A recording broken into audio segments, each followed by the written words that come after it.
You'll remember yesterday we spoke with Elizabeth Rubin, who was involved in the attempted evacuation of a couple of plane loads of Afghans and U.S. citizens. Let's speak today to Marina LeGree. She's the founding director of Ascend, a small American NGO active in Afghanistan, and she too is working to evacuate a group of girls who are currently stuck near the airport in Mazar. Why the holdup? Because from what I understand from people I've spoken to who are involved in other evacuation efforts, many of the people who are stranded have the proper documentation. What do you understand is going on? We don't know. We would love to know. We've been waiting for 9 full days now, and our group is, we've been manifested since the beginning. We were called forward by the State Department to come and get on these flights, so we're not sure what the holdup is. Yeah. So you were called by the State Department, and what did they tell you 9, 10 days ago? We get very little information, but basically, be at this point, get on these buses and off you'll go. So I then translate that to my girls and tell them it'll be all right. Yes, you have to go overland to Mazar, but you'll be getting on flights and it'll be okay. And P.S., you can't bring your families. So we now have teenage girls separated from their families sitting in Mazar for 9 days. And what are they telling you is going on now? There's not really much of a they to tell us anything. I mean, I'm listening to the same comments from Blinken that you just played, and really, I'm quite discouraged actually, because it sounds to me like our State Department is focused on Americans, which is great that there are Americans that are getting out, but what about the hundreds of Afghans that were promised a ride essentially, and now are being left to the Taliban? I'm trying to piece this story together myself based on what you're telling me and what other people involved in evacuations are telling me. And it's starting to sound like maybe perhaps the holdup was with the State Department at first, but then now perhaps it's the Taliban blocking some of these people from leaving. Is that kind of your understanding? That's exactly right. Yes. And when we first got to Mazar, so we arrived on the 31st.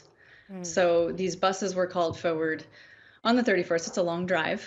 And then so they spent the night. And by the next day, the story was the planes can't leave because the Taliban they only need an approved flight plan, which the State Department had instructed CENTCOM to no longer receive charters from Afghanistan because they couldn't apply proper vetting procedures to the manifests, which we cried foul on that, as did a number of others.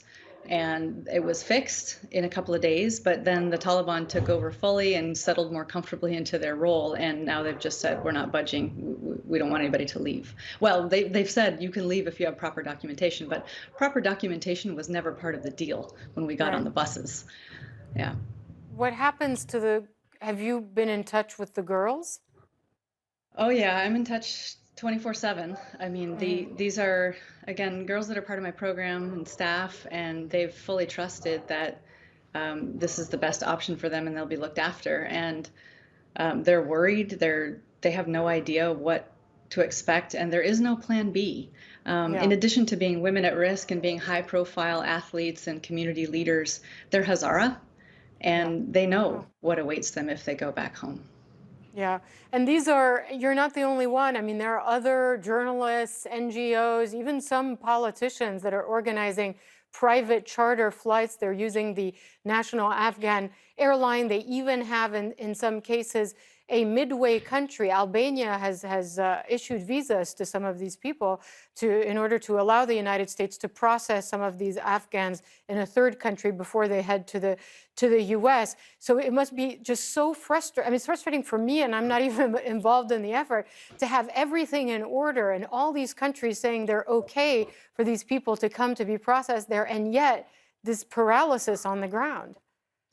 I'll tell you what's the most frustrating is we actually got on the phone with the base commander in Al Udaid, who was Mhm. prepared to receive them, and he confirmed, yes, we're ready to process these people. And we're hearing from Blinken, well, we can't vet them. We're not sure who's on the manifest. Meanwhile, the base commander is saying, we have the facilities to vet these people and separate them and process them. We've been doing this for days. We've kept our staff warm. We're ready to receive. And we even have an Ascend donor who happens to be on the ground at that same base, ready to personally greet the people from my group. And I cannot understand why the US government cannot exert a bit more pressure on the Taliban, to whom they've been speaking for a very long time, Surely there are some relationships that can be leveraged and get these people out. It's very frustrating. Well, so what you heard from Antony Blinken today, you said you're not too hopeful, but at least it sounds like they're, I mean, still working on it. They haven't given up. I hope that's the case, and I hope by speaking to you, we keep people aware that we can't fix everything that's gone on in Afghanistan and the many, many things that have been a disaster. We can fix this one thing.